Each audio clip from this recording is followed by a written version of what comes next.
Now we're back to the Want to get right to the Iowa results of the Iowa caucuses. First contest of the presidential campaign. Donald Trump won more than 50% of the vote. Ron DeSantis came in a distant second. Nikki Haley finished a close third. Rachel Scott already in New Hampshire, where the first primary is taking place in 1 week. Good morning, Rachel. George, good morning to you. And Donald Trump's victory in Iowa was so decisive, he got more support than Nikki Haley and Ron DeSantis combined. But now all the focus turns right here to New Hampshire, where those candidates have just days to prove that they can catch the front runner. Overnight, a record-breaking victory for former President Donald Trump, winning Iowa in a landslide. The big night is going to be in November, when we take back our country, and truly, we do make our country great again. Trump's 30-point win, the largest for any Republican candidate in a contested Iowa caucus. I want to congratulate Ron and Nikki for having a good time together. We're all having a good time together. Florida Governor Ron DeSantis staked his entire campaign on the state, coming in a distant second, but edging out former South Carolina Governor Nikki Haley. In spite of all of that they... Why are libs on social media saying last night was an L for Trump? Copium. Copious Maximus. They are on the maximum amount of copium that one can have while still not dying. Okay?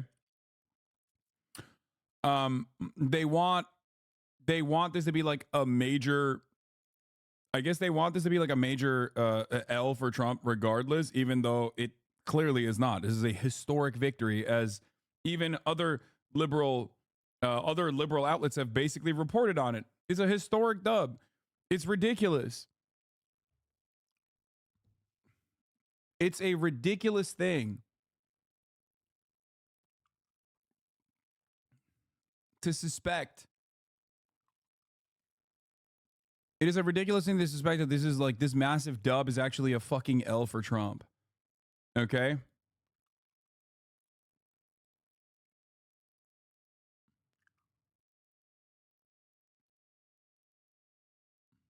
They threw at us. Everyone against us. We've got our ticket punched out of Iowa. Haley, who was betting on a strong finish to launch her into New Hampshire, falling short and into third. Our campaign is the last best hope of stopping the Trump-Biden nightmare. It was the lowest caucus turnout in 25 years. Those determined to show up, braving sub-zero life-threatening temperatures and dangerous driving conditions. I already watched the debate speech. But we persevere, and those who persevere to the end, they're going to win. Iowa rarely picks the eventual Republican nominee, but the caucuses often narrow the field. Trump was quick to suggest it's time for his rivals to get out of the race. We want to come together, whether it's Republican or Democrat or liberal or conservative. It would be so nice if we could come together and straighten out the world. And moments later, one Republican did drop out. Entrepreneur Vivek Ramaswamy, who drew attention for his brash style on the debate stage and embrace of conspiracy theories, suspending his campaign and endorsing Trump. Earlier tonight, I called Donald Trump to tell him that I congratulated him on his victory, and now going forward, he will have my full endorsement for the presidency. And I think we're going to do the right thing for this country.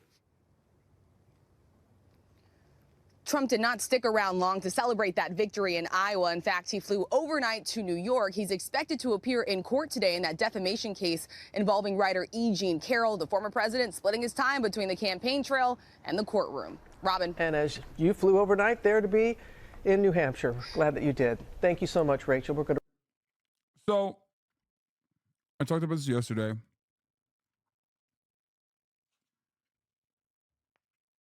One, the irony is not lost on me that Vivek ran a America is not a racist nation type campaign, and then literally had focus group results that showed that people were like, didn't his people do 9/11? I'm not going to vote for him. So that was one. I called it. Literally called it ahead of time, a mile away. Okay. Two. What? It bothers me how much you attack liberals. I love liberals. Hijacked by extreme leftists. I love liberals. I'm a liberal, man. I'm the most liberal. I'm a proud liberal myself, Headstone. Join me, brother, in our liberalism. Anyway, as I said, that Americans don't know how to be racist to someone like Vivek, like correctly racist to someone like Vivek. They, of course, did that, and they thought he was Muslim or whatever, and immediately did that shit, and he got 8%, obviously. This is why I also said that he was not getting, like, I mean, this is it. This is the average, this is the perspective of the average conservative, dude. Look at this. Look at this. They're just straight up doing, like, 7-Eleven memes. Nice, man.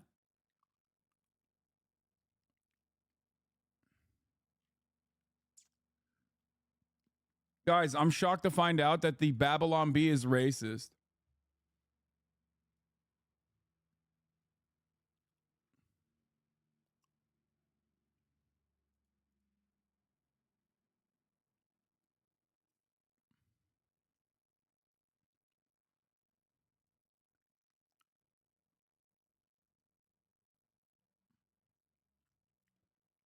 Why is conservative comedy stuck in the mid 2000s? Well, because they're not funny.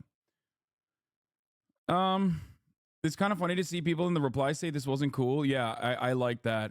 Like, I like being like a Republican guy. Okay. I like being a Republican guy and then posting this like, sweaty. Maybe the best time to delete this post was immediately after posting it. It's like, bro, you're racist. Like, what do you mean? Who do you think your allies are? You sure you watched the Trump and Vivek speech? Oh, they did a joint speech? I didn't realize. Okay, got it. Sweaty, maybe you should delete this. It's like, bro, you're a Republican. Like, what are you talking about?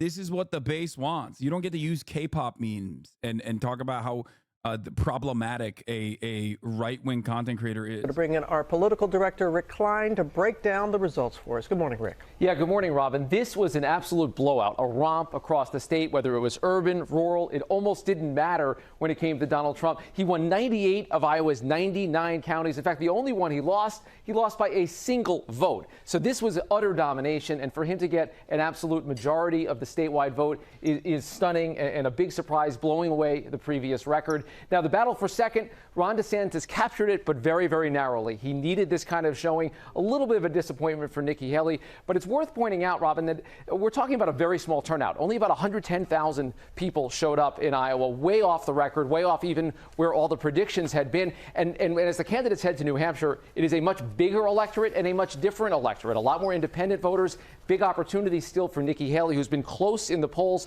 to make the race in New Hampshire at least closer, if not actually challenging Donald Trump. George? Rick, as you pointed out, 110,000 people, far smaller than a congressional district. But at least among these conservative Iowa voters, Trump has bent them to his views on the 2020 election. Yeah, this is stunning. Out of our entrance polls of caucus goers, 2/3 of people who voted yesterday on the Republican caucuses said they don't think that Joe Biden legitimately won the election. And another 2/3 of those same voters, caucus goers, think that President Trump would be fit to serve in office even if he's convicted. And remember, Trump got about 51%. So this means that even people that voted against him yesterday still think that he would be fit to serve as president even if he is convicted of crimes. Well, hey there, GMA fans. Robin Roberts here. Thanks for checking out. I mean, none of this is shocking, right?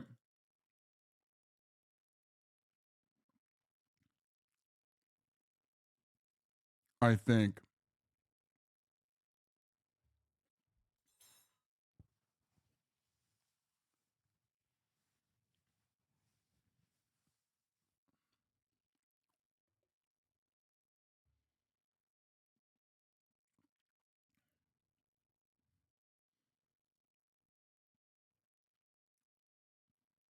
All of these voters are evangelical Christian morons. Yeah. Do you think low turnout affected Trump's margin? Only the highest motivated show up for primaries. You got to be a zealot to come in through that cold. I mean, sure.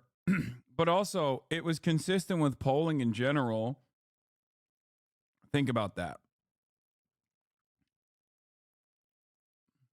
Aren't you a bit of a hypocrite when you advocate for felon voting but not felon presidents? It's a pretty funny question that you just asked because I'm 100% on board with felon presidents. I've actually never, funny you should say that. I've actually never said that someone who is a felon shouldn't run for president. I actually have said the exact opposite for those who don't know. I know that guy was trolling, but it is actually one of the things that I think is very cool about America is that despite being in prison, you can still run for office. It's actually the other way around. I don't like that you can't vote while you're in prison. So definitely a fan of that. Obviously, one of the most famous examples is Eugene V. Debs, famous socialist leader who ran from prison and got, I think, a couple million votes. It was pretty wild way back in the day. Our YouTube channel, lots of great stuff here. So go on, click the subscribe button right over here to get more of awesome videos. But oh no, Asa Bros. Hutchinson's ending his 2024 campaign. Oh no, it's so sad. All right. Let's skip that. I don't want to talk about that. I don't give a shit. Okay. I can't even fake being interested in that right now. So here's the situation, folks. Again, talked about this last night, but Nikki Haley is actually kind of cooking in New Hampshire. She's actually within single digits in New Hampshire. That's a huge deal. Nikki Haley is mothering extra hard in New Hampshire. Now, of course, there's nothing that comes close to the New Hampshire margins with the rest of the states. Every other state is super aggro pro-Trump. So my suspicion is that Nikki Haley, great performance. If she had gotten second place for sure, I do think that she would have done even better in New Hampshire. But even if she gets first place in New Hampshire, it's so Jover for everybody else. However, I suspect my speculations on this election cycle. Number one, you know the world is fucked when you're rooting for Nikki Haley. I don't root for Nikki Haley. I mean, I jokingly say she's Nikki Haley. Suspicions.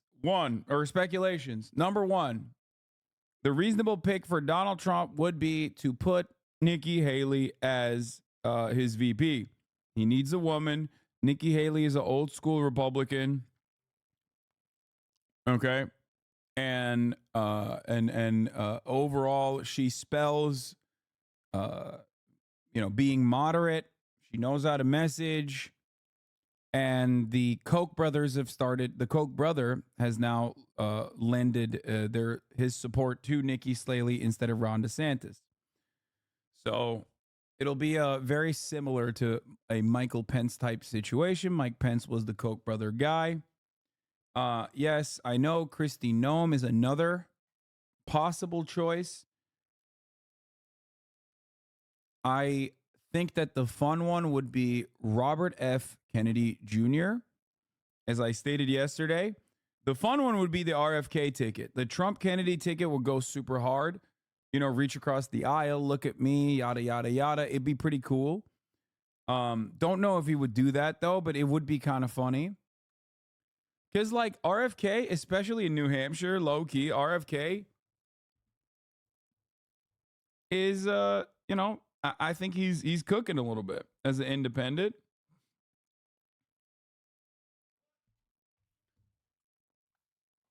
What do you think about a sleeper Tulsi Gabbard VP pick? No. Your VP pick has to balance out your campaign. Tulsi Gabbard is a non-entity and completely irrelevant. Turn to Kristen Welker, moderator of Meet the Press, and Steve Kornacki, our national political correspondent. We love the duo so much. Yesterday, we're back for more. Okay, not a lot of suspense at the top of the ticket. No, Carrie Lake is a loser. No, you're wrong. Carrie Lake is a fucking loser. You are wrong. If you think that he's going to pick Carrie Lake, you're wrong. Kristi Noem, I agree, could happen. But if you think that Carrie Lake is going to happen, you're wrong. Trump knows a loser when he sees it. Okay? She's washed as hell. And so is Tulsi Gabbard. It's not happening, folks. Not going to happen. All right, let's see what this announces. Show us how big a blowout this was, though, for the former president. Yeah, a couple ways to look at it, Savannah. I mean, first of all, the 51% that Donald Trump ends up with, that is a record in the Iowa caucuses. The previous best was 41%. And the margin here, it's basically 30 points, Trump to DeSantis. The previous best was 12 points. So he substantially improved on what we've seen historically. Look, Trump improved, obviously, across the board. The biggest improvement, evangelical voters. He lost them double digits in 2016. He swamped DeSantis and Haley among them. The one interesting nugget here, I think, look, 99 counties in Iowa. You see that Trump red all over this. There's one county that Trump didn't win. And I want to show you how close Trump came to go in 99 for 99. Check this out. One vote. Wow. One vote in Johnson County, and if it had flipped, Donald Trump would have won there, and he would have gone 99 for 99. You know, what's so fascinating about this is if you look along. ABC has canceled the New Hampshire debate. That's so funny. ABC cancels New Hampshire debate after Haley and Trump declined to participate. That's hilarious. If Trump declines to participate, then there's no reason for Haley to be there. And Ron DeSantis is a fucking loser, polling at literally almost Vivek Ramaswamy levels. Think about that. We looked at the New Hampshire numbers. We looked at the New Hampshire numbers. Nikki Haley is basically within striking distance of Trump, closest that anyone's ever gotten in any state. Meanwhile, Nikki Haley, no, not Haley, Nikki Haley, okay, also known as Cunt Mother. She is within striking distance of Donald Trump, and she is currently, she could technically win. Who knows? I mean, New Hampshire, she could win if some crazy things happen. In New Hampshire, I mean. Doesn't mean she's going to win it all. Trump's going to clear the rest of the primaries, but I don't know if straights are allowed to say cunt mother. Well, I'm saying it anyway because I'm actually a Slaley head myself. So long time ago, 1 year, Trump had a lot more seeming political vulnerability. It looked like some Republicans were looking for an alternative. What a difference a year makes. They definitely were, and it's easy to forget this, but call this up. This is a line graph of the support for the candidates going back to the start of 2023. And you remember at the start of 23, Republicans had that bad midterm. The Trump-aligned candidates cost them key races. You had Ron DeSantis in some cases within 10 points of Trump nationally. That's why all these candidates emerged. They thought Republicans were moving on. Here's where it diverged. Trump's line went up. DeSantis's went down. Do you know what happened that week? That week, first week of March 2023, Trump was indicted for the first time in New York on the Stormy Daniels matter. It clearly brought a rally around Trump effect to Republicans. 4 indictments and the trajectory goes up, and maybe that's why we see him. I disagree with, I hate to do this, but I disagree with my beautiful boy, Steve Kornacki, the khaki. I can't believe I'm saying this. This rarely ever happens. I bookmarked it earlier. He makes it, I think he hyper focuses too much on the shift. Here is Steve Kornacki, the khaki, saying, I don't think I buy that Trump's status as a former president made his landslide and current very strong position inevitable. When the race began in late 22, early 23, polling with ours was shaky, and he even trailed DeSantis in some. Republicans were really rattled by the 22 midterm. In that period, there was much talk that our voters were tired of him, starting to see him as a general election drag, looking for new options, etc. Recall how the New York Post treated his campaign announcement as a triviality. Florida man makes announcement with a cheeky 26-page, page 26 story. The shift came abruptly, a clear rally around Trump effect among GOP voters when the news of the first indictment broke in March 23. I don't think that it was because the news broke of the first indictment. You want to know what I think it is? Any of you know this already? This is a bit of I guess this is my only specialty. Media. Media coverage started ramping up around Trump. All of a sudden, people were hearing from Trump. All of a sudden, they weren't just getting Trump's perspective from Truth Social if they were crazy enough like us. Okay? That's what actually banged. Simultaneously, Ron DeSantis started getting more media coverage as well at the same time frame, and that played really poorly into little Rhonda. Don't you think that the media ramping up around him has to do with the indictments? It absolutely does. It does. But the rally around the flag effect did not come from him being attacked by liberal institutions like the criminal justice system. It was simply an inevitability if you put Trump on camera. If you put Trump in front of the hogs, they are going to, no matter what, they're going to go, that's my GOAT. They're going to be like Nick Merckx talking about Ron DeSantis. They're going to say, that is the GOAT. That is my GOAT. And that's precisely what happened. The worst thing you can do to Trump is ignore him. The worst thing you can do to Trump is not cover him. This, the Florida man makes announcement, is the worst thing you can do to Trump. Okay?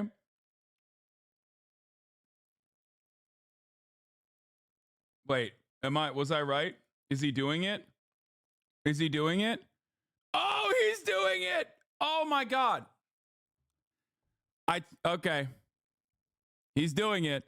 Anyone listening to Nikki Nimrata Haley's whacked out speech last night would think that she won the Iowa primary. She didn't. Dude, I'm so good at being a Republican commentator slash. I literally just give me a Republican campaign, dude. I will run the table. None of this dumbass Christopher Rufo, like, let's kill trans teenagers shit, okay? None of that works. This, I told you. Motherfuckers want to say your speculations are always wrong, but it's this shit day in and day out. I'm the hog whisperer, baby. Oh, my Lord. Yeah. I'm not even kidding. I think if it was me and Felix, Chapo Felix, we could literally Karl Rove this shit. I think we would unironically do a better job at doing media campaigns for Republicans than like whatever they have in the docket. Straight up. This is why I always say, people always say, Hasan, you're a grifter. Hasan, you're a grifter. It's like, dude, I would make a fucking killing on the GOP side, okay? They have zero unironically charismatic individuals that do politics for them. Are you fucking kidding me? They have Ben Shapiro, Dave Rubin, and Tim Pool and Steven Crowder. You really think I would not be able to fucking destroy the conservative ecosystem? Holy moly, dude. God, my right-wing heel turn would be glorious. Oh my God, it would be so fucking glorious. I think you're a grifter, Hasan. Thank you for your blessings. Yeah. Not only would I be popping, I would also have zero annoying shitheads that present themselves as right-wing, because the right-wing falls in fucking line, baby. Oh, the right-wing falls in line, okay? Think about it this way. Think about it this way.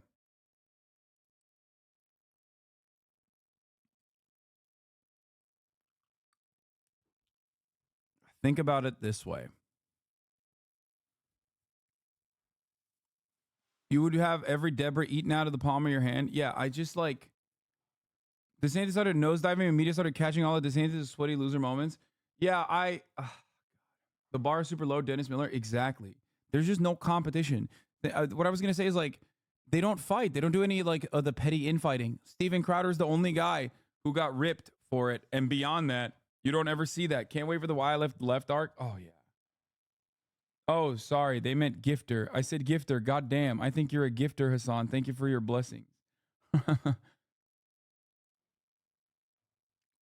Anyway,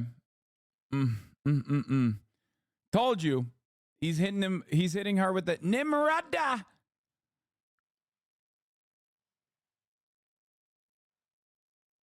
I saw Twitter comments guessing they're secretly Republican because you like guns. Oh yeah, that's why I advocate for everything against Republicans. I advocate to throw Republicans in jail on the virtue of wrong think. Okay.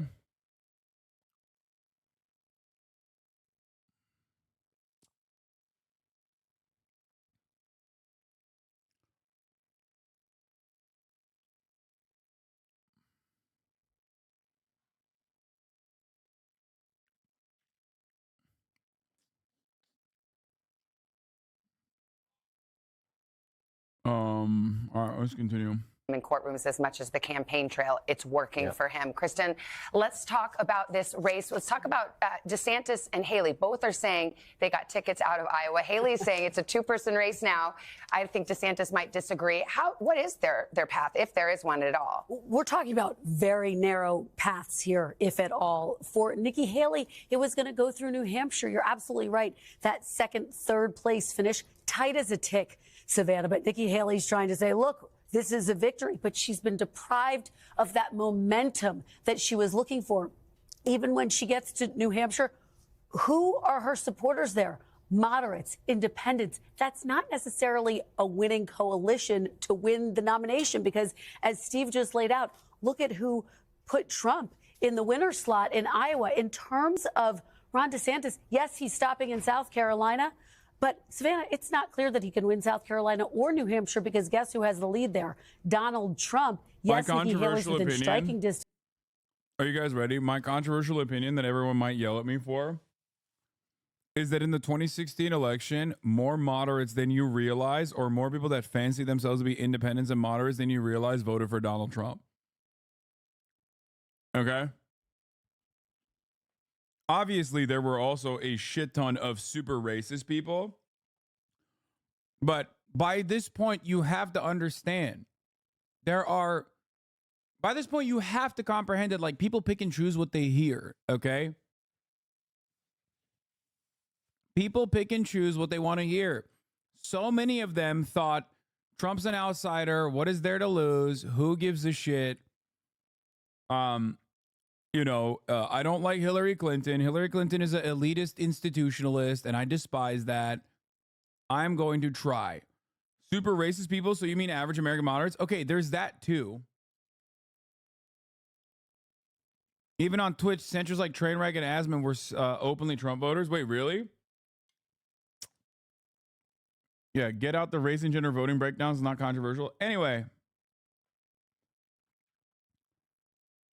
That is so far from controversial. Milk toast take, brother. Everybody else, brother. I interviewed a Yemeni dude, and they're literally calling the State Department to assassinate me via drone strike. I think my framework is a little bit busted from like what my haters operate like. Okay, yeah, that's why I clarified it heavily. Like I have to pre-qualify everything, even if it's like a super moderate take.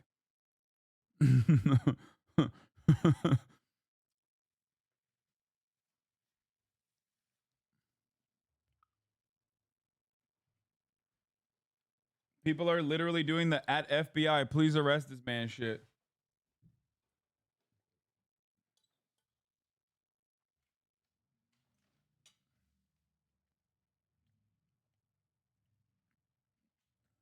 Of Trump in New Hampshire, her very narrow path just got narrower, and it's still not clear where Ron DeSantis goes from here. The map doesn't get better for either one of them as the primaries go forward. Let's talk about Trump and his messaging last night, because he was quite magnanimous. Seemed to be wanting to say, kumbaya, it's time to put down our swords and get together and rally around. This thing's done. That may have been the one word he didn't use, kumbaya, because he was basically praising his rivals. When was the last time we heard that? He dropped his nicknames for them. He said it's time for this country to come together. His tone may have been the other big headline that came out of that big Trump win last night. So here's what to watch for. Watch for Republicans to start to consolidate more around him. We saw that in the days leading up to Iowa. Doug Burgum, for example, Marco Rubio have endorsed him. Expect to see a whole lot more of that, obviously, Vivek Ramaswamy as well. And then, as we've been saying, he's going to be back in court today because he thinks that is an effective way at campaigning, at rallying Republican voters around him. All right, Kristen and Steve, thank you. Grab a nap. Hey, thanks for... Another hot take from HasanAbi. I think the candidate that receives the majority of the votes is going to win this one. Guys, I'm a bit of a brilliant... I am what political analysts call a savant, okay? A bit brilliant. And, you know, not to say... I mean, hate to say it, but I did say that Trump was going to win the Iowa caucus, which was very hard to see, apparently. Yeah. Bit of a Nostradamus type situation there. It is what it is. I mean, I'll take my roses. Fuck it. Right?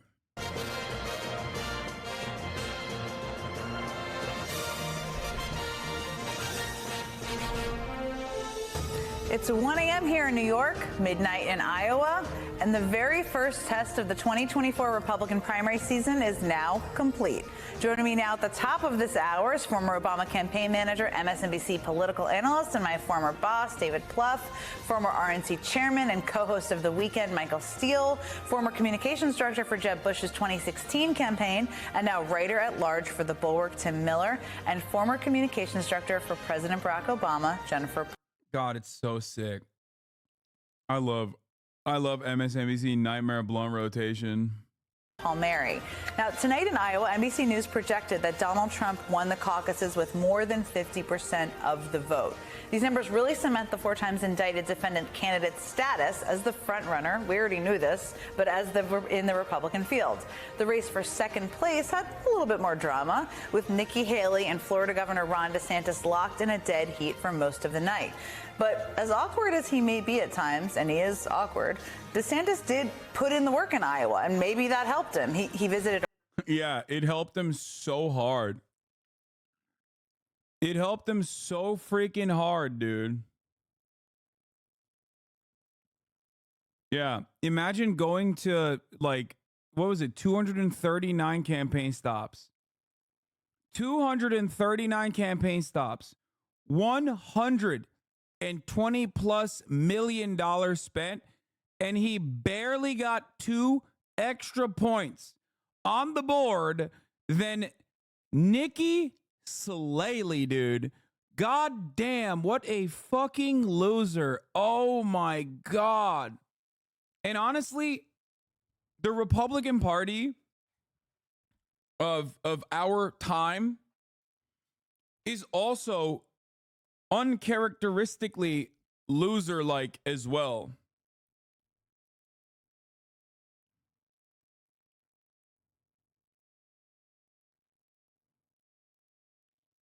Wait, hold on. I was making sure that, like, you know, my Twitch account manager is aware that, like, there's an active, deliberate attempt to try and get me fucking, you know, banned on the platform.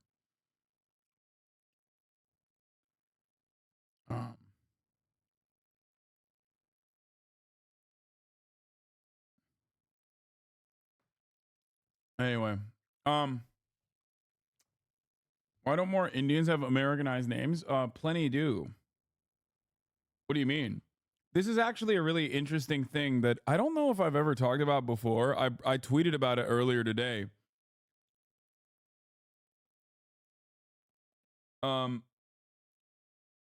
DeSantis did really well in Iowa. Just look how his polling changed over time.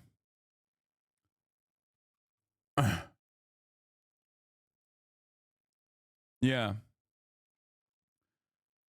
I mean, he flatlined, which is pretty funny. Overall, I mean, it dipped from its highest point, right? And then it flatlined completely and it just stayed there and dipped even further by the end of it. The problem is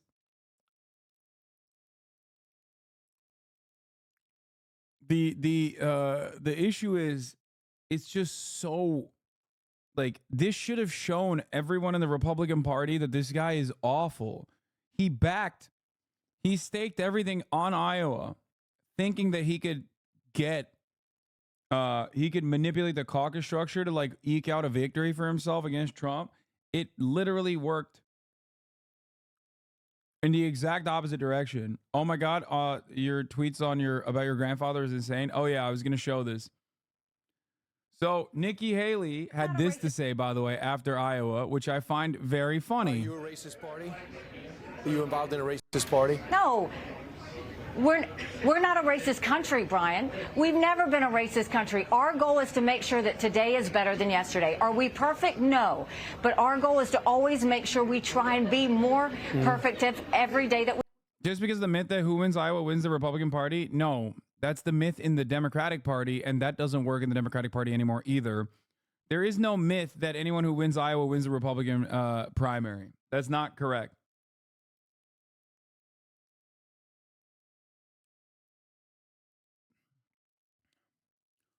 What do I mean by this?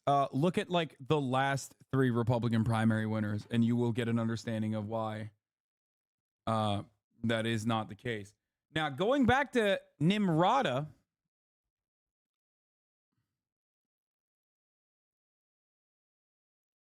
and what she had to say here, America was never a racist country. Someone should ask why she uses Nikki instead of Nimrata. Okay? We can. I know I faced racism when I was growing up, but I can tell you today is a lot better than it was then. Our goal is to lift up everybody, not go and divide people on race or gender or party or anything else. We've had enough of that in America. That's why I'm so passionate. It's so funny because, like,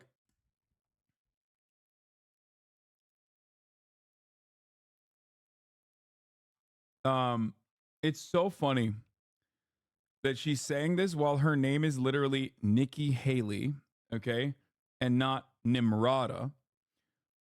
But beyond that, I mean, this is something that I'm pretty sure a lot of foreigners have also experienced. The funny thing is that most Republicans will see this and think, yeah, she's faced anti-white racism in the past. Yeah, exactly. Emwood keeps saying this is a porno name, and he's kind of right. He is cooking on that. Nikki Haley is, like, kind of a porno name. Like Nikki Benz. Okay, anyway, whatever. Nikki is a Punjabi name meaning little. Yes. Yes, I know. Okay, I know. But there's a difference why she's not using Nimrata and using Nikki. How do I know this? Okay, why do I know this? Because my grandfather literally told me when I came to the United States of America to either change my name, okay, or use Dawn, because it sounded Irish. Bitch, I know. Dawn is my middle name. Dogan is how you spell it, okay? And my grandfather literally was like, just either change your name, don't use Hasan, okay? Because people are going to say you're a terrorist, you're not going to get jobs, you're not going to be looked at in the same way when people realize that your name is like Arabic sounding and Muslim sounding. Change your fucking name, or at the very least, use Dogan, okay? Now, I, at the time, thought that that was a ridiculous thing that he was saying. Like, I understood that he wasn't wrong, right? And this is a immigrant parent. This is actually a straight up immigrant parent technique. Every immigrant parent does this. Okay? Like, all of the East Asian, South Asian immigrants, they do that 100%. I didn't. I grew up in fucking Turkey. I didn't feel like doing that. I thought it was ridiculous. Okay? And yeah, Dogan Piker is what he was like, you're lucky because your last name doesn't sound Muslim. You might as well just, change, use your middle name if you're not going to change your name. Why do you think people do that? Why? Why do people do that? Well, they do that because America is definitely fucking racist. It's not something that it's not something that you're going to ever be able to describe to a Kyle, okay? You're not going to be able to describe this to a fucking Hank who is, of German and English descent. But that is the case. 1000%. People perceive you very differently. People perceive me very differently when they find out my name is Hasan. Okay? Now, it doesn't matter. It's what you do with it, right? And I'm also very, very white passing. And therefore, in most circumstances, I've been able to overcome any of the additional challenges. And most people don't perceive me in that way regardless, right? But there are circumstances where that kind of rears its head. Nobody is ever going around, making jokes about how I have supported the IRA and therefore making up funny pet names for myself with respect to the IRA or the ANC. But they certainly are doing it for HasanAbi, Hamasabi, comparing me to Osama bin Laden. These are things that, of course, come with the territory. Anytime I cover the Middle East, it's not surprising to me that a lot of white American political commentators will immediately turn around and go, yeah, dog, you're a fucking terrorism defender. You love terrorism. Those guys are terrorists and barbarians, and so are you. Okay? Like the C-word debacle. You're automatically a brown Muslim when the issue comes up. Yup. When it comes to anti-white racism, all of a sudden, I am not white. Okay? Happens all the time. That's why people do it. If my name was Dogan or if it was actually Hank and, I never told anybody that I'm from fucking Turkey, I'd be fine. Willing to bet I'd be perceived very differently in some negative ways and in some positive ways. So just something to think about. But all of that stems from the fact that, there is a prevailing, dominant, white ethnocentric, white supremacist American attitude. Okay? That's it. That's why it's additionally funny that Nimrata Haley is the one who apparently told her husband to change their name or something too. There was I remember something like that. I remember reading something about that. If anyone has that article anywhere. Screw the races, never changed on. Absolutely sucks that America's supposed to be the land of immigrants. Yeah, here we are. Yeah, I mean, it's fine. All 99 counties, and it paid off a bit with a second-place finish in the state, even if he doesn't have a real path forward, it seems. Third-place finisher Nikki Haley is now off to New Hampshire, where traditionally presidential candidates go right after the Iowa caucus. This also is just weird and sociopathic, in my opinion. From Bill to Michael, why Mr. Haley switched names? You just don't look like a Bill, Miss Haley said, she told him. Instead, Miss Haley decided his middle name was a better fit. From that point on, I started calling him Michael. All my friends did the same.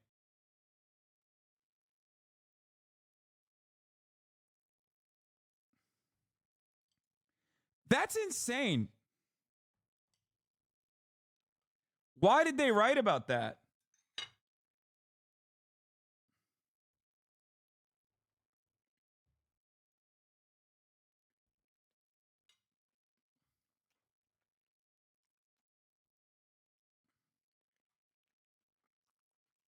Caucuses. But not Donald Trump. He will once again buck tradition and head to a courtroom in New York City for the start of the E. Jean Carroll defamation trial. And that civil case is, of course, on top of the 4 criminal trials that Trump is also facing, where he also seems to want to appear in the courtrooms, involving his hoarding of classified information and attempts to overturn the last election, just to name a few. But Trump's legal woes certainly didn't hold him back tonight. As we were just talking about 2/3 of Iowa caucus goers say that even if he's convicted, they still consider him to fit to be president. So this slice of the Republican electorate seems pretty clear who their first choice is, criminal charges and all. Back with me is my all-star panel here. So we've talked a lot about Trump. We've talked a lot about the Republican candidates. Let's talk a little bit about the other guy running, President Joe Biden. So, Pluff, you talked to the campaign a lot. If they're watching what happened tonight, what do they think of it? Do they think about it? Well, one thing that's important when you're incumbent is when does the general election start? And so this would suggest it's going to start a lot sooner than you'd probably like. Is that good for them? I would argue maybe it is, just because the sooner this turns into a searing contrast, probably the better off Biden is. So even if you'd probably like a couple more months to prepare, I think being in that boxing ring with him and him alone is probably helpful. Chad, if you think that I would currently stop everything I'm doing and watch the Ron DeSantis town hall, you have to be on crack. Okay?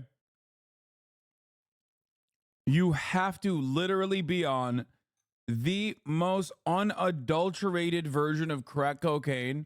Like, just genuinely the crack that makes you dab people up. Why the fuck would I do that? No, you're gross, chatters. Chatters, I love you all, but not you motherfuckers that are on that let's watch the charisma suck of Robert McDonald DeSantis bullshit on CNN. Dude, I don't want to. That is, oh my God, it's a race to the bottom. I'm just like, I'm being spiritually attacked. Okay? I'm getting psychic damage just thinking about like the back and forth suck job that is currently occurring between Jake Tapper and Ron DeSantis. It is literally a race to the bottom. This is the absolute worst. This is a black hole has opened up, a gaping black hole of sugar mans.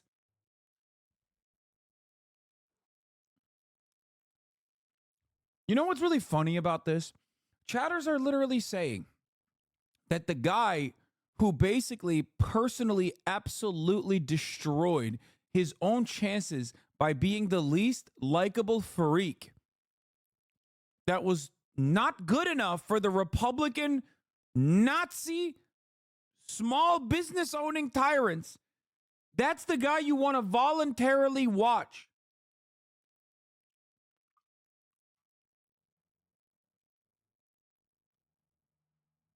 That's insane. And I think what it shows is, you know, the Republican Party is, my guess is the biggest concern I have as I think about next November is the turnout differential that could be there. You know, there's not the enthusiasm for Biden that you'd like. Maybe they can remedy that. I think Trump's going to get his turnout. There's clearly some disaffected Republicans that may sit it out, or maybe Biden could do as well as he did in 20, and that was important. But I think Trump's going to get his turnout. I would argue if he gets convicted, even more so. So I think these numbers show whatever you think it's going to take to win a state like Wisconsin or Arizona, if I'm the Biden campaign, I add 10% to it. It's basically a tax that the Trump turnout's going to be there. But that's the big thing is, starting next Tuesday, if Haley doesn't win New Hampshire, Trump's speech is going to be, I'm done with the primary. I've dispatched with all these second-rate losers, and it's time for the rematch. Yep. And it's going to be right on your doorstep, whether you like it or not. The Biden campaign is fundraising off of Trump's front-runner status tonight. They don't really utter the names Nikki Haley or Ron DeSantis because none of them think that they're going to be running against them. They do have this interesting challenge, which you've talked about on the Republican side, too, where there's this belief from a fair number of undecided voters that it's not going to be Trump-Biden, right? That it won't be Trump on the other side, which, to Pluff's point, if this is clear that it's Trump to everyone, they are helped by that. But what do you think they should be doing to make that more clear? The Biden people? Yeah. I agree with everything David said. I think if I'm advising the president's campaign right now, I'd look at them and say, can you put our boy on the street? Can you just have him walk some neighborhoods? Have him go sit on,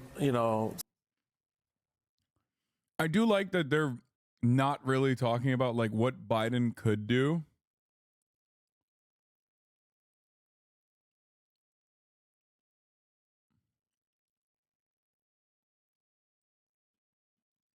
I do like what Biden there's oh my god, my brain is so broken. I'm still having a hard time cooking up. I'm forgetting the top of the hour ad breaks that are coming at the top of the hour. I'm forgetting to run them, the 3-minute ad breaks. I'm forgetting to tell you that if you no longer want to see those ads, all you need to do is subscribe. Messed up, chat. Anyway, the thing is, at the top of the hour, there is a 3-minute ad break. But also, the other thing is, they're not even talking about what Biden could do to win the election. Because what can he do to win the election?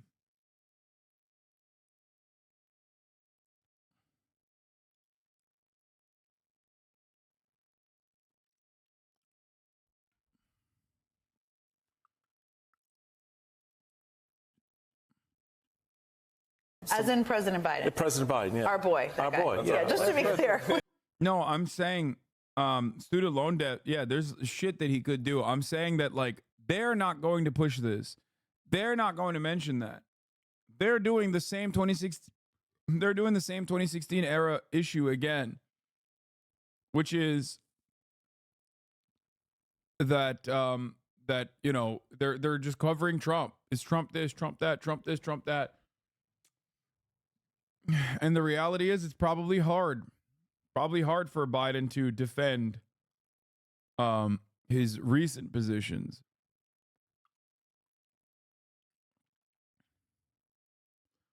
Meanwhile, this is what his allies doing. Netanyahu says war against Hamas set to continue into 2025. So bad.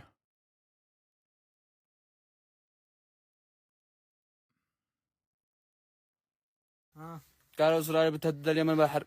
ألا يا مرحبا بش وبهلش وبالجلد رحلت وعالمتي عالمتي ألا بسم الله الرحمن. Please hit the cage harder is making me uncomfortable. I do think that a lot of people are expecting a Trump win so they can like fix their ratings again, so they can keep talking about how shitty Trump is. Trump did have that uniting factor, you know. He was electric, impossible to avoid. People love, you know.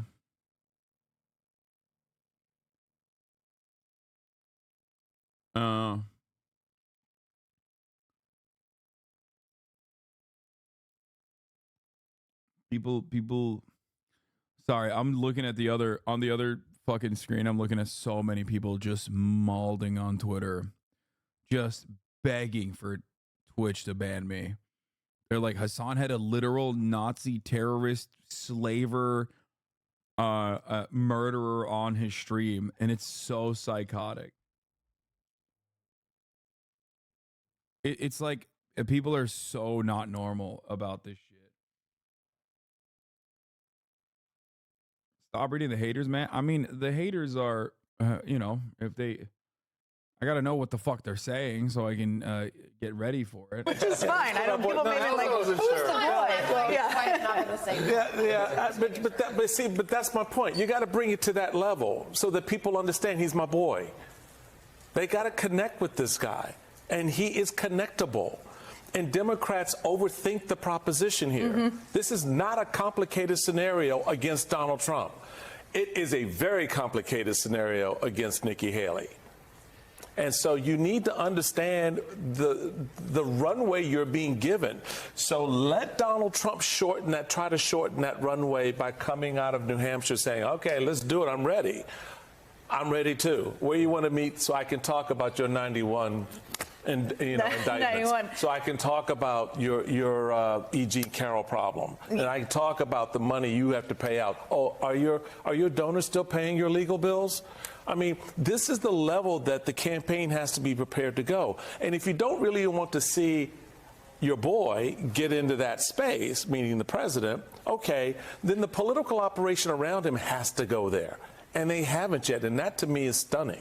I mean, I do think that your boy, President Joe Biden, going into communities is actually, to your point, what his superpower is, right? I mean, he loves, he's kind of more extroverted than almost anyone I've met. I mean, it's downright exhausting, actually. But he loves that glad handing and all of that stuff. It's often blamed on the communication strategy, which we all know is like never the totality of the issue. Is that a sweet spot for you? I know, it's like, I'm feeling I'm getting shakes, I'm sure. I used to have mugs, would say we'd make mugs that say not a comms problem, because sometimes it's just oftentimes not a comms problem. But talk to me, both of you, whoever wants to start, a little bit about, we know what Joe Biden's superpowers are, right? He's empathetic, he connects. Oh, what? Oh, yeah. I would like to hear. Oh, yeah. Let's go. Let's hear what his fucking superpowers are from the person who, you know.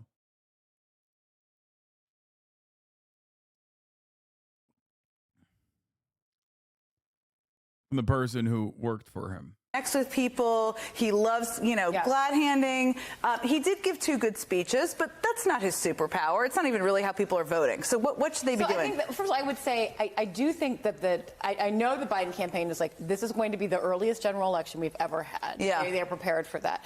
It started on January 5th with that speech that he gave in Valley Forge. And I think, they are making a ton of hires. They have their hires for the battleground. People are in the battlegrounds in January, right? Like normally you're hoping to get people there May, June, July. Like they are actually on it. And he did, last week he did Valley Forge. He went to South Carolina. The vice president has been in all the early primary states. He went back to Pennsylvania later in the week. He's going to go to Michigan. He's going to Nevada. He is, and in making these speeches, they're doing the big contrast with Trump, on democracy and freedoms and all that things that are at stake. They're also, if you look at what he says, but then also what they're doing online, and I know you saw this when you went to Wilmington, Jen, that very targeted communication around accomplishments for African-American voters, accomplishments for... I think we live in like genuinely different planets, actually.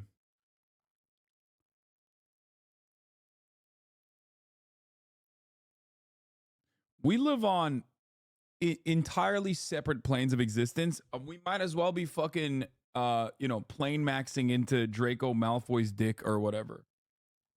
Okay?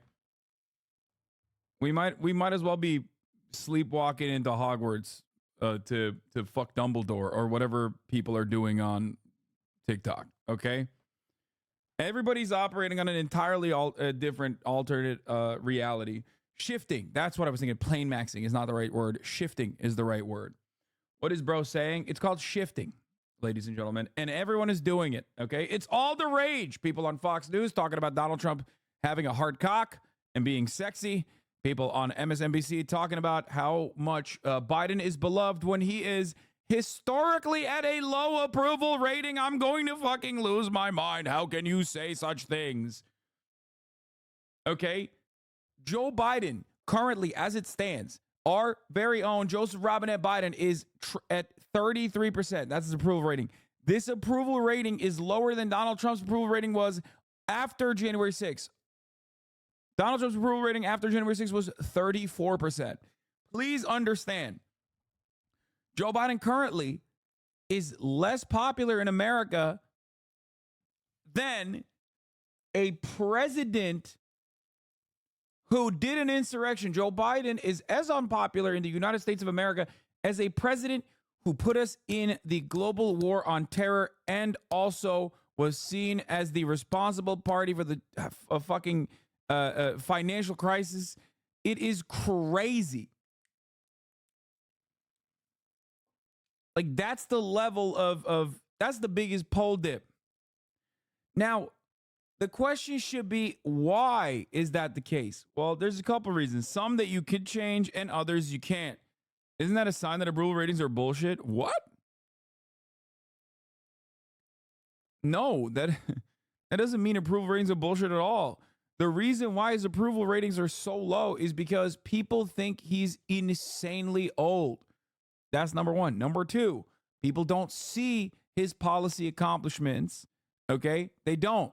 Why? Because a lot of them came on the trailing end of a shit ton of concessions. Americans want expediency in Congress.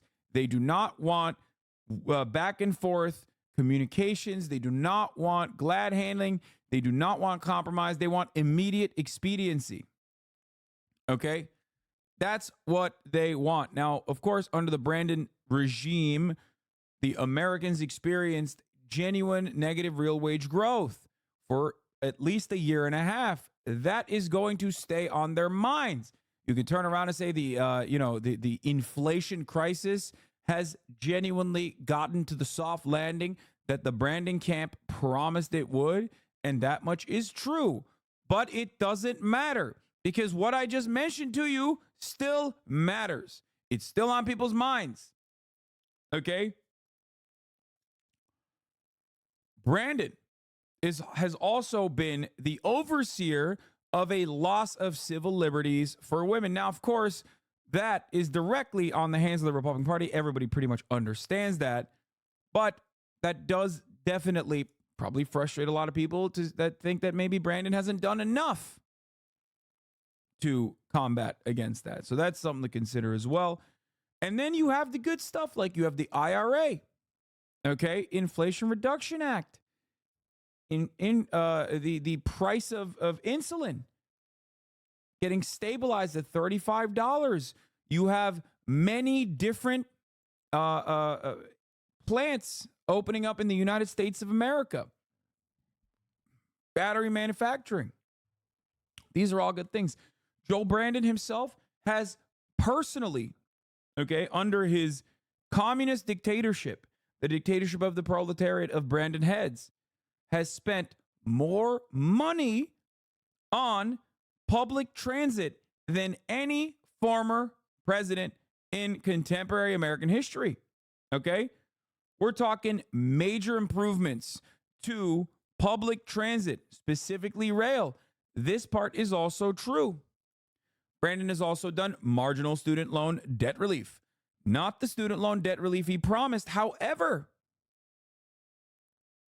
some student loan debt relief. Brandon is the first American president in modern history that actually went as a sitting president and sat at a picket line and spoke at a picket line. This is huge. Okay? Brandon also pulled out of Afghanistan. That's also huge. I'll give him his roses. Okay? I'll give him his roses, especially when you compare him to his contemporaries. The problem is the Democratic Party has a messaging problem. Okay? The Democratic Party does not communicate any of those factors. The Democratic Party will cut a fucking deal with the train corporations in secrecy with the likes of Pete Buttigieg after the railway strikes are basically very publicly cast aside and broken by the administration. And the actual things that the railway unions actually fought for, the Brandon camp will deliver. They do it quietly. They do it quietly, and then there's no coverage on it. Right? I talk about it from time to time, but it's hard for me to talk about that when you got a very obvious problem. And that problem is genocide. That problem is ethnic cleansing. Biden is a genocidaire. Biden is a defender of genocide. In a real criminal justice tribunal, Joseph Robinette Biden would be tried and found guilty of his crimes of aiding and abetting ethnic cleansing. Okay? Mike from PA is having a meltdown right now. Hearing you compliment Brandon on some good, he wouldn't disagree with me. Everything I said is correct. Problem is, it's not enough. And the problem is, his bads are much, much more obvious. Possibly even heightened by the fact that he is 800,000 years old and not all there. And his goods don't get talked about. Okay? That's the issue. The good stuff he's done does not get coverage. And that is a problem with the Democratic Party. They are not messaging. They are not. What is this? What do you say? Thank you. This was a great interview. They've all tried caught, including the captain of the ship that he went on. He's saying that the vibes are immaculate.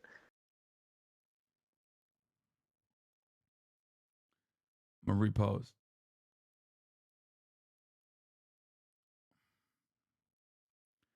So, yeah. What was I talking about? Oh, we were talking about Brandon. So here's the problem. The Democratic Party as a whole does not message against the Republican Party. The Republicans run like there's an election every day. The Democrats remember that there is an election every 4 years and start messaging 3 years behind. The Democratic Party does not message year-round in the same way that the Republican Party does.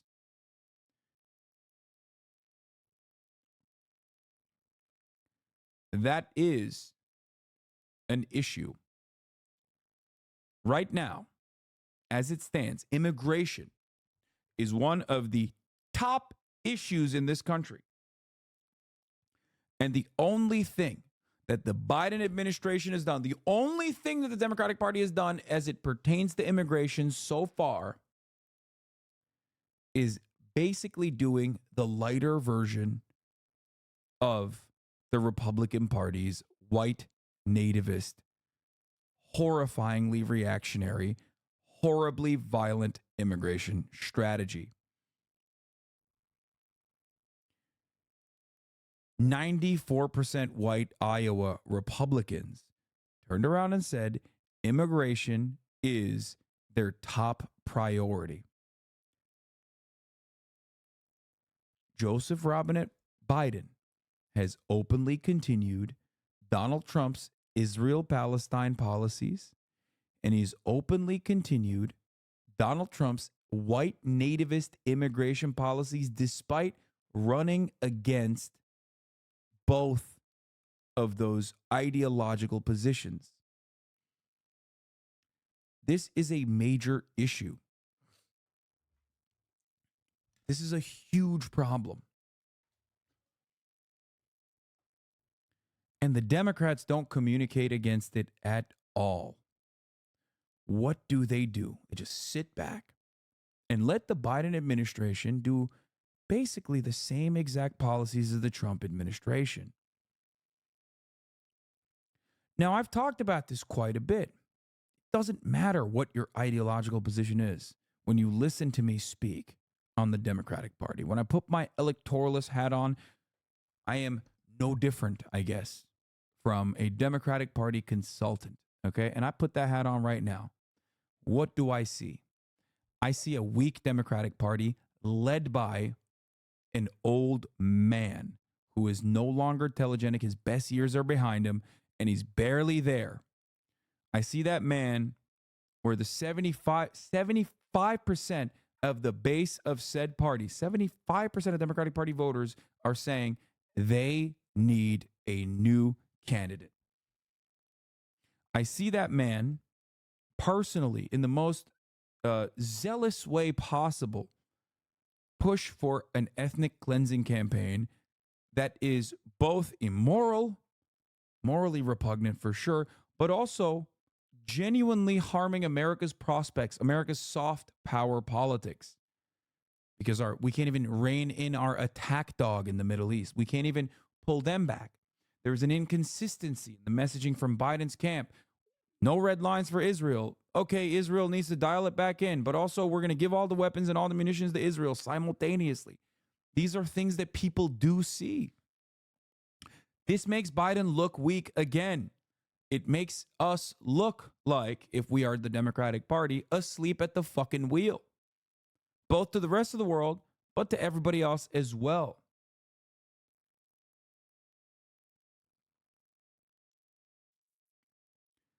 Now, this is something I regularly talk about, and many of you have heard me say this time and time again. When the Democratic Party is facing an opposition that calls them bloodthirsty, communist, pedophile vampires, they can do one of two things. They can turn around and say, no, these are the reactionary, bloodthirsty, fascist Nazis. Or they can turn around and say, you know what?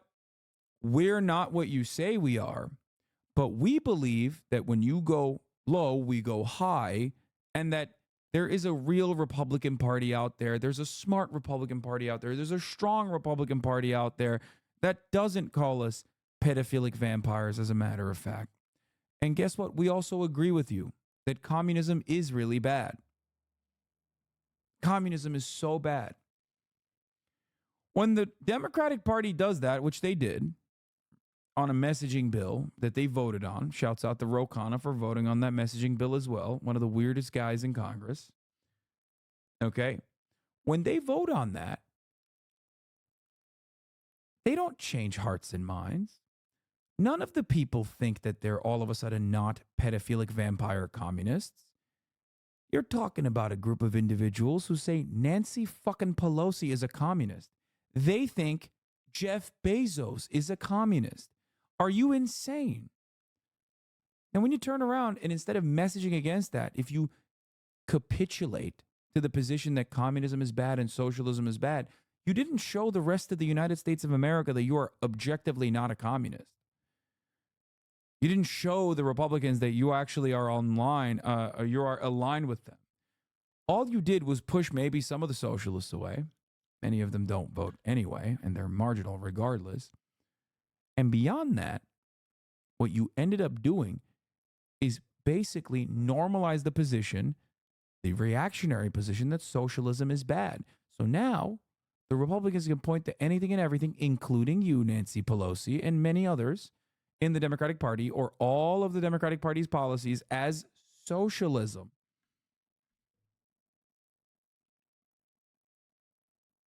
Anyone and everyone is a socialist as long as they're not a Republican Party member. So you just gave yourself a handicap. You just kneecapped yourself for no reason when you did that. And the same goes for all of the Democratic Party's policies. Okay? Same goes for the entirety of the Democratic Party's policies. We do this every single day. We do this for every single issue. When the Republican Party says immigrants are poisoning the blood of this nation, and therefore we have to set up concentration camps at the border, the Democratic Party runs on, we can't do that. That's unacceptable. But when the Democratic Party actually gets in to power, what do? They follow the Trump Republican, reactionary, white, nativist, racist immigration policies. Now, what does that do? Well, I'll tell you what that does. That is what is known as the ratchet effect. Republicans push the country further and further right, and then Democrats come into power and they calcify this position. They keep the country. They normalize how right-wing the slant now is. They make it so that we stay there. That is precisely the role of the Democratic Party. They don't pull it back. They don't pull it back into a normal area. They don't pull it back to and reverse course on policy decisions that the prior Republican Party administration made. Very damaging, very devastating. And when they do that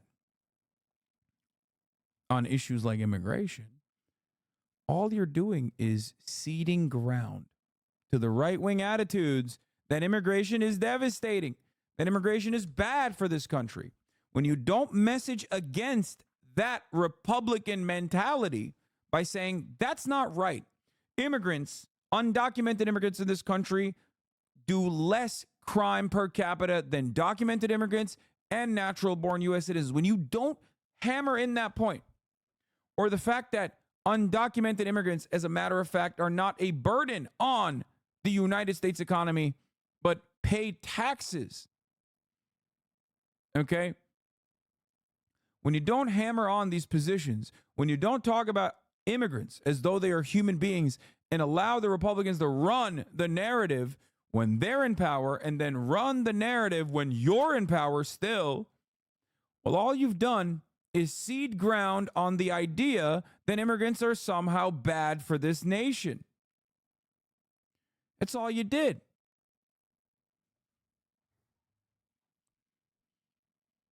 And guess what?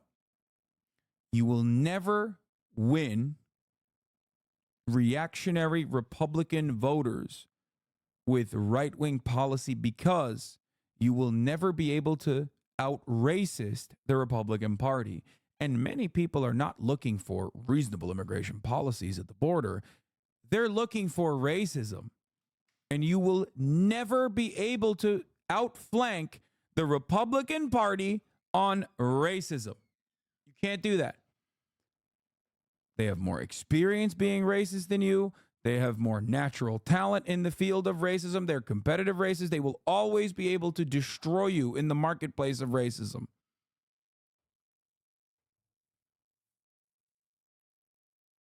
That's it.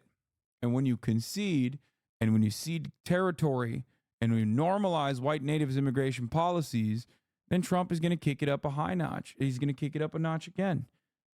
And that's how you arrive at immigrants poison the blood pool of America. Okay? That's it. That's why Biden fucking sucks dick. Okay? There you go. Hispanic voters, the voters they had in 20 that they have to win back. So it's not like, oh, they're asleep at the switch. They're on it in terms of actually now implementing plans. I think that, and because we've been causing trouble in the back all night talking. Why aren't they doing this? Why aren't they doing that? More of this. And we're all in agreement that we need to see more of Joe Biden. Yeah. And even though he's older and and he can misspeak, let us see that. Let us be accustomed to it, and let us see what we love about the guy too.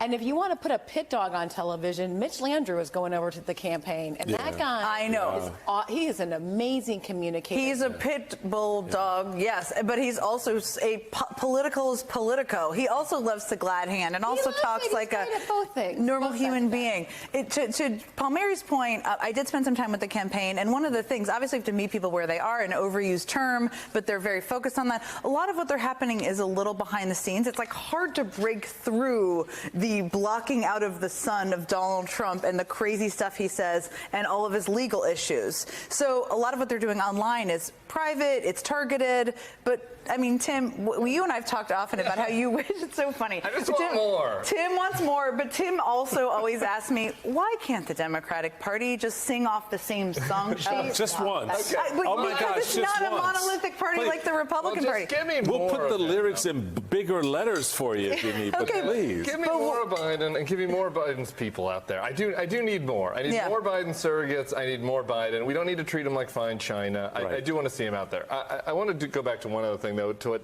David said. I think there might have been maybe some good news for Biden, though, in the numbers tonight. I agree that in general Trump will get his people out. But this caucus turnout wasn't anything. No, it was actually small. Even after all of the Iowans were saying, we're fine, we're going to put on socks and go out in the cold. Maybe that's the weather. Maybe that's the fact that it's a blowout. But I think it's just something to keep an eye on. Bro, these guys are on the highest level, like maximalist crack cocaine position. There is virtually nothing good that came out of the Iowa caucuses. You are smoking big doinks in Amish, my friend. Donald Trump is dominating. It's not anything you didn't know. And also, the Republicans are insanely behind Donald Trump, or at the very least, the things that he believes in. Bro, Donald Trump, they say even if he goes to jail, even if he's convicted, they're going to vote for him.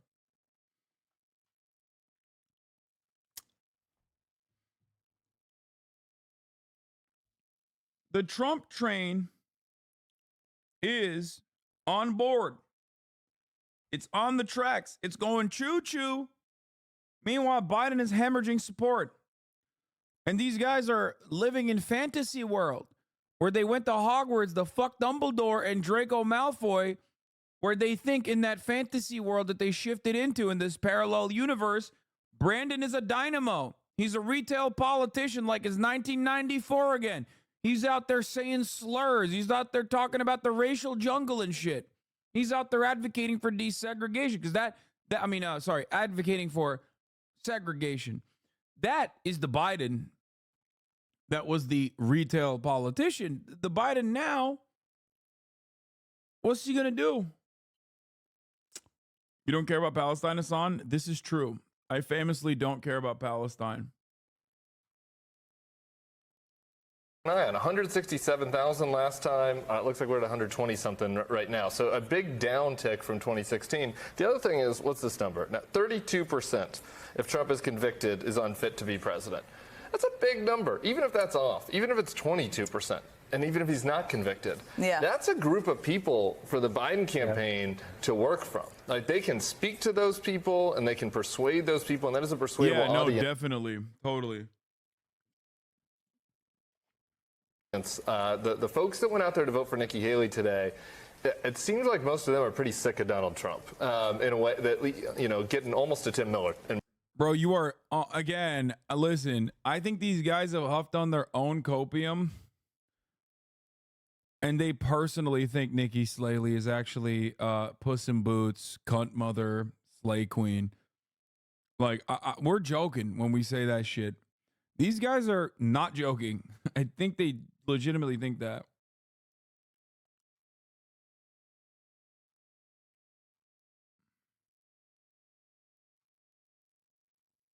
And Michael Steele, too. I don't know if they're ready to call Joe Biden their boy yet, but they seem pretty sick of Donald Trump. And so I think that was also encouraging and is like another, big fat ball coming down the middle of the plate for the Biden campaign if they can hit it. Can I just add one more number to back up what Tim's saying? One other important number that's buried in here for the Biden campaign, which is good. Of the Republican caucus goers, 11% of them said if it's a Biden Trump November, they'll vote for Biden. So to really emphasize the point that Tim made, there's a lot. I like people saying turnout is less than half for 2020 and Trump, though. Okay.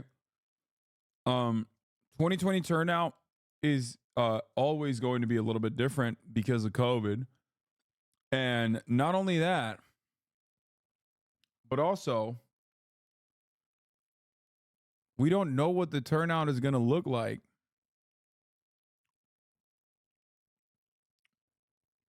We don't know what the turnout is going to look like. It was a blizzard too, but we don't know what the turnout is going to look like because we have no way of knowing what the turnout looks like for Brandon. Yes, it was a 2016 caucus. There was I'm talking about the 2016 or 2020 Iowa caucus for I mixed up. The chatter said 2020 Iowa caucus, but the chatter meant 2016 Iowa caucus. There was no Iowa caucus in 2020. Donald Trump was incumbent. We don't know what the Democratic momentum looks like. We don't know. We don't know yet. But there are different conditions. Like a blizzard. In a caucus structure. Not in this mix in a state like Iowa that's good for Democrats to take out of Iowa as they begin to put in place that advance on the and a third election. were against an abortion ban, which No, there's a lot of material there. And of course, in the actual battleground states, which sadly Iowa is not anymore, right. You know, we live in a sophisticated data world. So the Biden campaign will have a pretty good sense of who those actual voters are. And just, you know, a presidential campaign can seem overwhelming, but it's actually quite simple. In this election, it's like 7 states. That's all it is. It's not 50. Mm-hmm. And it's not Iowa. 4 to 5% of actual swing voters. That's it. Small number of Americans. And it's a fairly small number of people that you're trying to get to turn out. You're not sure who's going to turn out. So I think in these numbers, with the swing voters, I think there's a lot to be encouraged by. But I think for Biden to win, you've got to make sure that you do both sides of it, that you reach your turnout goals. And you may be right. My suspicion has all been wrong. Though, if the call to Republicans to restore the wrongfully, you know, terminated leader is going to be pretty strong. And I always think in campaigns, it's always better, even if your data says they're going to get 10 votes in a precinct, assume they're going to get 12. Like, you got to raise your numbers. But I do think with swing voters, and the 11% number, I hadn't seen that. You said these are hardcore, mostly evangelical Iowa caucus attenders saying that, not general elected Republicans. That would suggest that maybe there's up to 15, 18%. He won't get them all. But boy, if Biden could end up getting 6 to 8%, you know, that's how he gets to 270 again. Yeah, it's a game changer. This is all very interesting and gives us a little hope. We need a little hope moment out of tonight.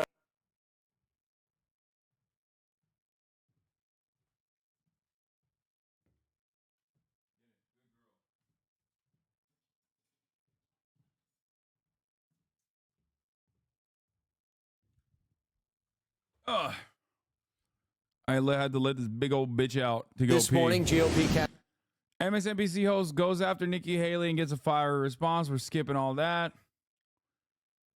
All right. That's it. That's the situation. That's the politics. I gave it to you. All right. As Israel loses in the court of public opinion, we see desperate attempts to widen the conflict. All with the blessing and material support of Butcher Biden, our U.S. president who claims Irish descent. Keep our country out of your mouth, Joe Biden. Your ancestors disown you, says Claire Daly, member of the European Parliament, independent, socialist. Absolutely based. Butcher Biden, she says. Despite the catastrophic death toll it has inflicted, Israel is losing on the ground and in the court of public opinion. There's no way. Biden, on the one hand, lost support from the socialist Catholic Church. The Pope is socialist, folks. He's a Marxist. The Pope is Marxist. The Pope is gay and woke. Ladies and gentlemen, Biden has also lost the support of Ireland. 2 of the most important parts of his identity. He's lost. Butcher Biden, folks. Way that this ends that doesn't leave Israel a pariah state with occupation and apartheid on borrowed time, and they know it. So they're doing everything they can. Desperate acts of aggression to provoke a wider conflict with Lebanon, with Iran, with anybody, to draw in the U.S. to save. Okay, can you guys tell me, can you tell me something honest? I have a pretty decent accent, right? I have a pretty decent Irish accent, I think. Can we be for real for a second? Come on. It doesn't hurt. It doesn't hurt to be honest about it, I think. Sometimes it falls apart a little bit, and I notice it, slipping. Yes, but you drop it constantly. I know. But, when it's popping, right? Come on.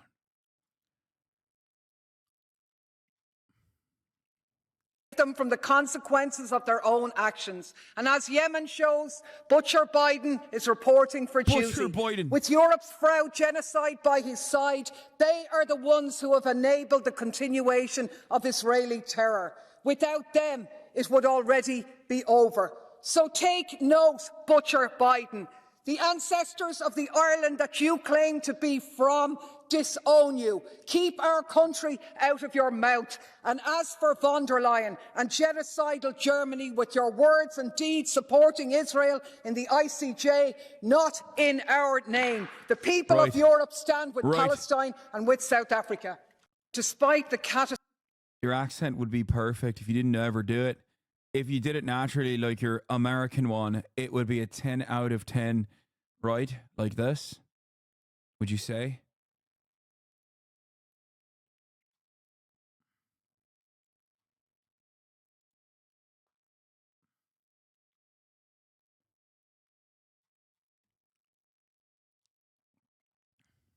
Anyway, just some things. This is from an Irish man to you. Don't know why LB was looking for VODs. I assume you're canceling Tofu if he's the command. It's pretty good. He's doing a Dublin accent and a Belfast one. The issue is he says it's a Cork accent. He's nowhere near Cork. He's doing a perfect Boston, New York, but then saying it's Texas. Oh my God. That's so crazy. I can't even comprehend. You did such a good job of showing me that. Read it. I thought you were gonna do. I saying he's a freak. What he has made in the bushes for? No way, Tommy. Look, I just wanted to show you the Bible. I saying myself, I'm gonna hit him next time I see him. I know you're messing now, but. Okay, that's what the fuck. What accent is this then?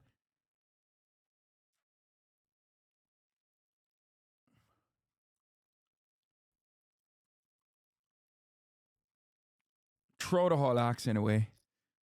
That's South Dublin. I don't even know. That's a jail accent. Yeah, I don't know what the fuck that was. That's Doodle Bob. I assume that's like the Cajun of England or Ireland. I don't even know what that is, to be honest. Is it England? Is it Ireland? I don't know. Don't get mad at me. That just sounds fucking insane. I don't even know if it's English. Go to say potato, O'Malley at the top of the morning to you, and then it'll be good. Trust my great-great-great-great-grandpa is Irish. They also get thicker going west. All right. There's 700 accents for such a small island. I know. You said the worst think imaginable.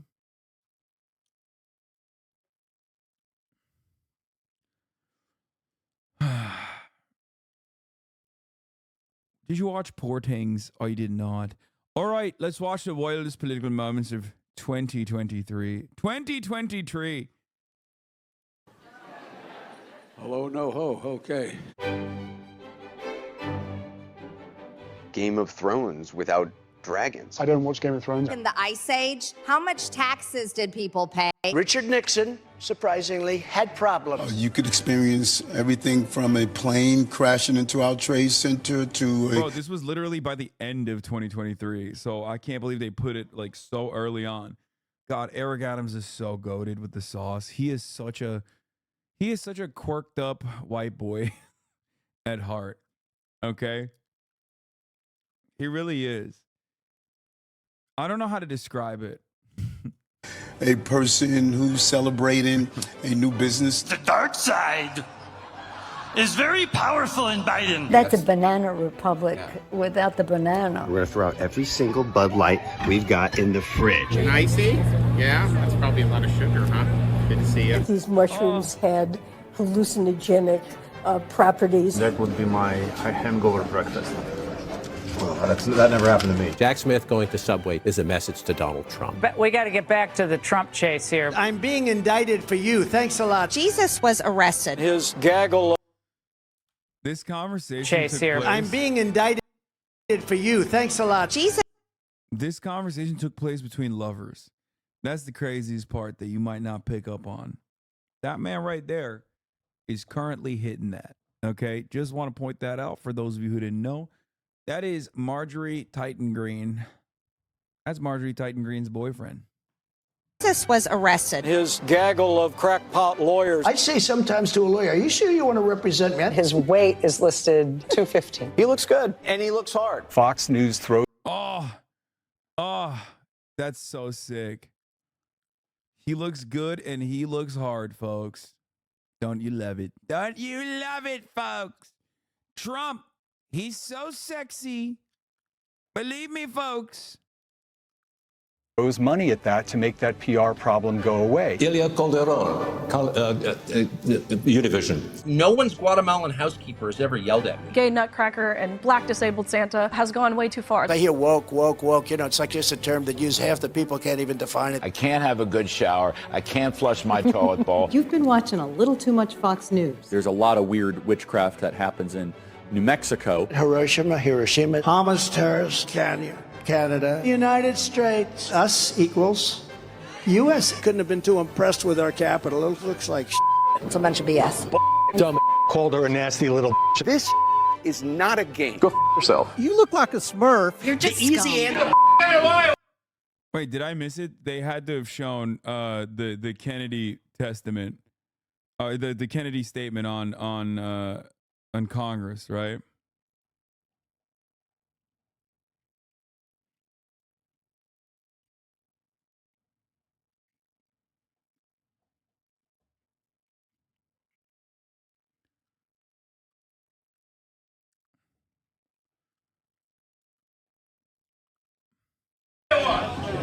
I'm going to put him down as a maybe. Threats don't matter. It was a clean shot to the kidneys, and I turned back, and there was Kevin. You stand up on him. Oh, hold on. Big guy. Oh, stop it. By the way, I'm not afraid of biting. I will bite. We're up against folks who'd rather let What? My fiance tried to pull me by my waist, and I was like, no, baby, we don't got time for that this morning. Look at all the beautiful women here, especially my wife. Well, thank you. I've been sleeping with a teacher for 38 years. Oh, God, that was so bad, dude. Oh, my God. Mother, don't worry. I'm dropping out of this campaign quite soon. I'll be back home to welcome your warm embrace, Mother. Oh, baby. Crush ED medicine and chase it with an energy drink so he could go all night. All you have to do is go to a farm in Iowa. In your boots, you have heels. No. That's Yeah, what those are just standard off the rack. When are you going to Oh, my God. Patrick Bet-David was doing real journalism, and here I was making fun of him, saying, Patrick Bet-David. I was so wrong. Dude, I'm a Patrick Bet-David truther now. He was the one who investigated the Puss in Boots allegations and broke this shit wide open, baby. My man. drop out and at least give Nikki Haley a shot? His verbal skills are limited. That's because they don't understand life. They don't understand. You are not about to be value-tained. I am so value-tained, dude. Oh, my God, I love being value-tained. Value-tainment to the max. Whatever it is that you have to understand. Chinatown is very in favor of China. Hey, Al Capone. He's not wrong, folks.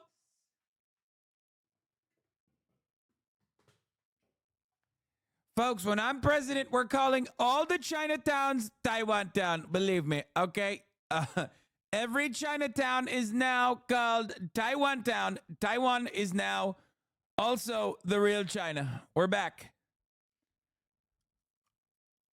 The greatest of them all, gangster, Scarface. He doesn't look good in a bathing suit. Even his handicap in golf, he said he's a 6. He's not a 6. Joe Biden is very much alive and running for re-election. And then we're going to have to use Title 8. 8, right? Am I right?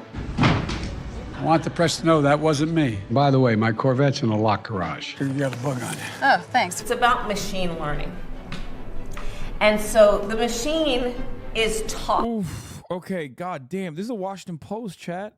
This is they're not fucking, this is not like the Babylon Bee or the Daily Racist, okay? This is quite literally a liberal mainstream media outlet showing all of the I guess funniest moments in 2023 politics, and like the Trump ones are just like him saying the most psychotic shit, okay?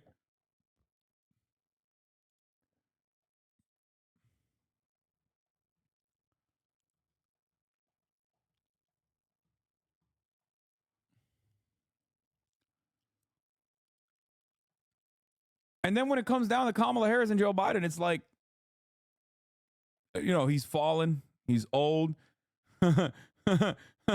Who is this lady? Don't worry about it. Go find a place to talk. White nationalist is racist, Senator. Well, that's your opinion. Is there an objection? Object. Point of personal inquiry. There's no such thing. The Department of Homeland Security has censored many Americans. I'm not part of the Department of Homeland Security. I want my Republican colleagues to give me one thing that I can go campaign on and say we did. And that would be a good time to respond with some applause. But why would you think a fire alarm would get you out of the door? Listen, It's not a yarmulke. Why won't you resign, sir? Senator Menendez? Because I'm innocent. What's wrong with you guys? Sue me for having a life. Call me a crook. Same colleague who's accused of being a woman beater. Sorry, I'm not making you happy. The other stuff is, I don't know why you're touching me. I'm not finished. I'm doing my thing. Every time I hear you, I feel a little bit dumber. You know, granite is unmeltable by blowtorches. Yes. Ooh, don't do it. A long, long time ago. America! Have you spent any time with Mr. Biden? With the president? Good God. Did you go? no. He says, "You're not going to be a dictator, are you?" I said, No, other than day one. That was easy, huh? I need my space. Other than day one.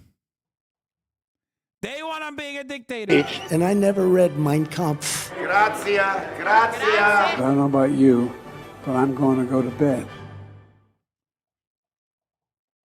Fetterman wears hoodies to hide the bolts in his neck. Dude, he is, he the head transplant is real, okay? The head transplant is 100% real.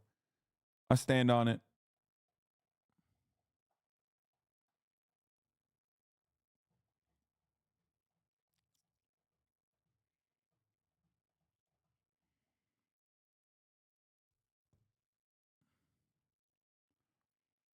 Sorry. I love